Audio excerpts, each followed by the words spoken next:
Well, hello there, ladies and gentlemen. Great to see you again, and welcome back to Game Changers, the lessons you never learned in school. I'm Ryan Ruff, your moderator. It's great to be back with everybody, and as always, I'll be joined by my, right-hand man, the star of our show, and of course, the president and CEO of Mag 7 Consulting. That's Barry Garapedian, and we're going to be jumping into another great conversation today.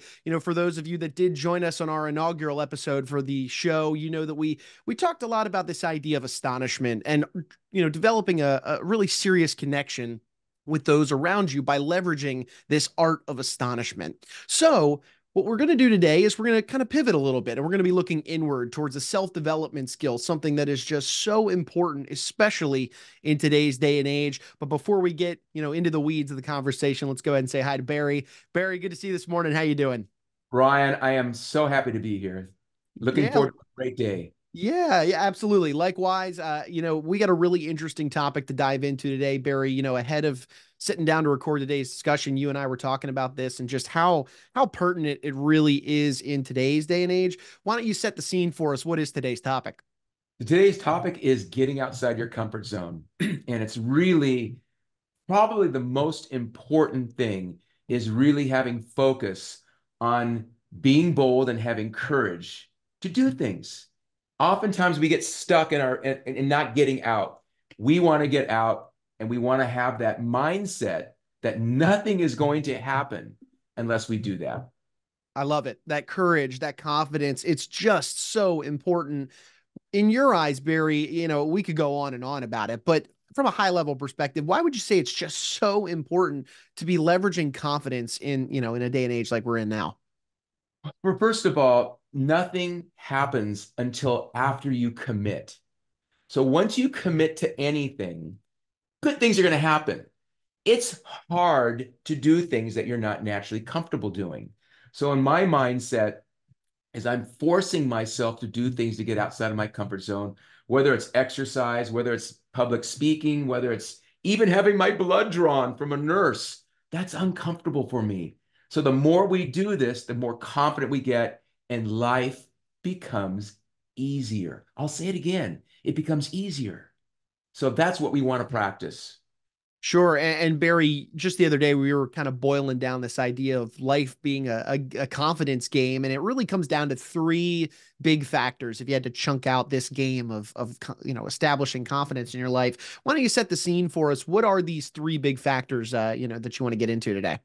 Well, certainly I want to talk about a strategy called practice going first, which in my mind is about being the first to initiate doing something. And you're saying, what's so important about practice going first? If you want to bring in more confidence, you need to take initiative. And that means saying good morning first, shaking someone's hand first, picking up a little piece of trash first, being in the elevator and asking everybody in the elevator, what floor, please? And you're pressing the buttons. That is a micro level of demonstrating leadership. And if you're demonstrating leadership, confidence happens. And this is just the white belt version, Ryan, of getting to the next level. So it's a very, very important piece of how I view confidence and confidence building. Sure. And Barry, the another piece of this is also, you and I have talked about this on a grander scale outside of just today's episode, but that's this idea of understanding someone's why. Talk to me about this and how this really factors into the conversation of building Here's confidence. here's how it starts. We all knew the rule, the golden rule. The golden rule is you treat other people how they want to be treated. Okay. The platinum rule is different because the platinum rules treat other people how they want to be treated. And in other words, you need to understand their why, what makes them tick. So I'm very curious in getting into what is about them and how to create value first. So the platinum rule is all about them.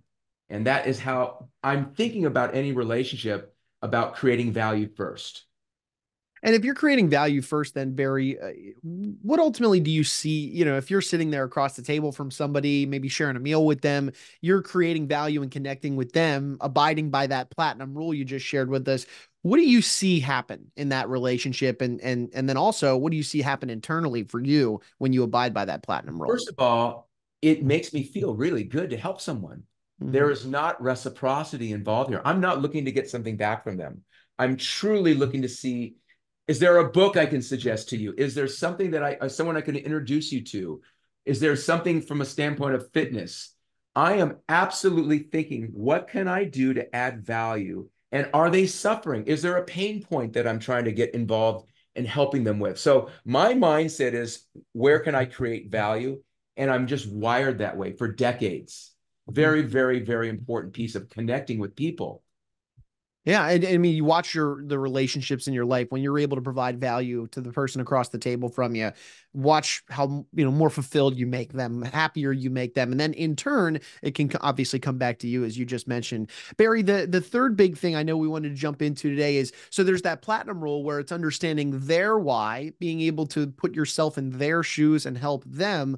But let's turn it back because life is a confidence game, and confidence does start inward. So why would you say understanding your own why is also a very big part of the equation of building confidence and that courage you want to see in some folks today? Well, my why is I want to there my why is all about process and having a protocol of doing it the right way, to be very candid, and then it gets into helping others.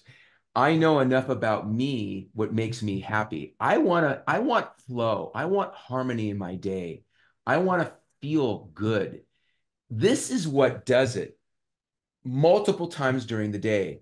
So, from my perspective of my why, I like feeling good. It's not transactional, gang. It's not about money at this particular point. It's about transformative, it's about relational connectivity with people. That is what the game is about. How can you connect? So, we need to know about them. We Mhm. need to know what makes them tick, what their pets' names are, what their husbands' names are. We need to understand about them. So the game, it's not about me. It's not about how wonderful I am. It's about being more interested than interesting. And that is the game to connect and have a lovely, lovely relationship with someone. Barry, I love this. Thanks for kind of taking a look behind the curtain, if you will, and sharing these three factors. Again, that's that idea of understanding your why, the platinum rule, and then of course this tool really of practice going first, which I love that idea as a whole. Barry, you work with a lot of young minds over at Mag 7 Consulting. And for those that maybe didn't have the chance to jump in and listen or watch our first episode of the show, why don't you bring some audience members up to speed on the work that you do with young minds through Mag 7 Consulting and kind of instilling some of these types of principles of achievement? Absolutely. For over 39 years, I ran a business on Wall Street. And one of the unique things that I did is I worked with my wonderfully talented, wealthy clients' children. And I taught them things that no one else was teaching them. They certainly weren't learning this stuff in schools. They weren't learning this stuff in churches. And in many, many cases, they weren't even learning this stuff from their parents. And what I did is I developed a relationship with the parents where they would never leave me because of the work I did with their families. And what I did is I got into the EQ, or the emotional intelligence part of what the kids really needed. They were very bright IQ wise. They didn't necessarily have the people skills or the EQ.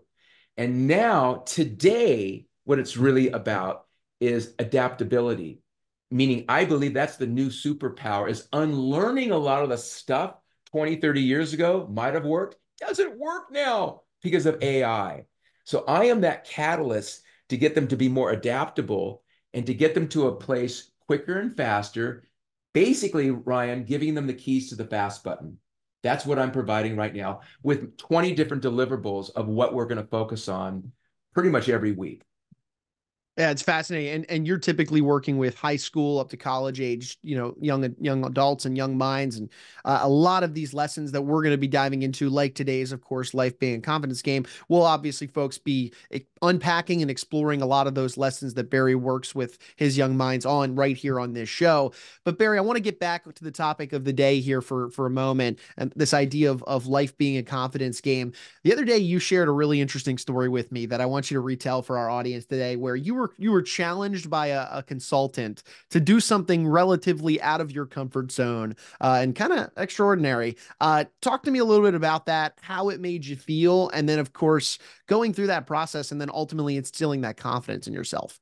Ryan, I remember it very well. It was January 1992. I was in San Francisco, and a consultant challenged me to do something that I had no experience in. He challenged me to swim the Waikiki rough water swim. And this is, just so you know, it's 2.4 miles ocean swim, Diamond Head to Rainbow Towers. You're out, almost a half mile off the shore. I had no formal swimming experience. The only swimming that I did was in my pool with water wings. Literally, I had no experience. The guy gave me a program that I had to swim 5 days a week, X amount of yards. Very specific, exactly what I needed to do. I did it for 9 months. I swam this thing Labor Day in Hawaii. And not only did I finish the race, I finished in the top 10 in my age. It's because there was a process, there was a structure, there was the confidence that if I could do the process and the structure, I could do it. I didn't focus on the result. I focused on the process and the training, and I did the result. That's that's what happened. And it was unbelievable. Yeah, and I can only imagine, the confidence it instills you. And I like how you spoke to the process because that can help make a daunting challenge like that feel more manageable and feel more attainable. So I want to take your story and kind of transition it to kind of a younger mind, if you will, one of the young minds you work with. I know that you go through a process of teaching them something that's really difficult to do, but at the same time, it's through that process. So it does build up that courage, it does build up that confidence along the way, and allows them to do something pretty remarkable. Why don't you tell me about that? Well, this is something I do with almost all my young minds. And my young minds range from 14 to 30. And the reason we go to 30 is that most of the time, if you don't have your act together by 30, it's even harder to do it after 30. So the sweet spot's 14 to 30. But here's something I do with almost everyone. This I believe was a 10th grader math class. I showed this particular young mind a magic trick with numbers. It's very, very difficult. And I said, here's what I want you to do. You're going to have to practice this. I want you to show this in front of your math professor. You're going to blow the math professor away by doing it on the whiteboard. But then when you're done showing to the math professor another day, you're going to show it to the whole class of 30 kids.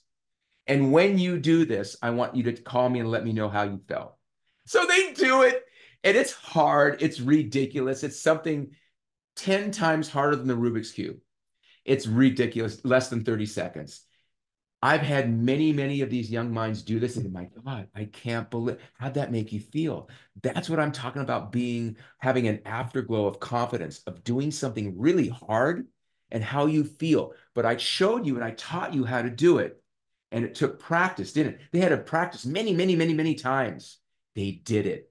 And those are the kinds of things that it's repetition and having structure and having a mentor give you the keys, give you the tools on how to do something. And you can learn it out of a book. It'd take you forever to learn it out of a book. I'm going to show you how to do it. And I will tell you, it's a wow. It's an aha moment, Ryan. Yeah, Barry, I love it. I love the word you use there, afterglow of confidence, because that's exactly what it is. I mean, I can think of moments in my own life where I made an impact or, really wowed somebody, if you will. It makes you feel good about yourself and confidence, but that afterglow doesn't just kind of fade away. It does stay around and linger with you to that moment when the next opportunity comes along. And you can approach that next opportunity with a little more confidence because you went through this type of challenge before where let's say it's a public speaking issue. And well, that young mind knew he got up in front of his teacher, in front of his class, performed that. So why couldn't he deliver a speech maybe? And as like a class of valedictorian type thing. So really, I love that you use that word afterglow because it very much is a real thing. And it certainly doesn't fade away. It instills And that Ryan, confidence an long term. afterglow happens in many cases, not just from doing something elite like that, but it also happens taking a cold shower. There's a 25 or 30-minute afterglow taking cold submersion, getting in a cold plunge for 5 minutes. There's a 2 hour after, almost a 2.5x afterglow. Science has said this. So it seems to me, if we know the science on certain things that give you harmony, give you energy, why not practice those things intentionally in your day, like paying it forward, helping other people, creating value first, getting outside your comfort zone, doing something hard. Something hard could be taking a cold shower in the morning and embracing discomfort early in your day. Guess what? Your day becomes easier. And emotionally, you did something hard. That is hard to do. It's still hard for me, but I like challenging myself throughout the day. And I like challenging anyone I'm in communication with to be a better version of themselves. We need to constantly be on the edge of our chair doing things that are actually hard. I don't know how else to say it. Well, Barry, we've thrown a lot at our audience in terms of this topic for today, this idea of just becoming more courageous and more confident in your life. If you were to whittle down today's conversation into some key takeaways or some bottom lines, what ultimately would you want to leave our audience to chew on as they continue on through the rest of their day? Number one, nothing is going to happen until after you commit. You have to commit. Once you commit, things really take off. However, you also need to be around the right people.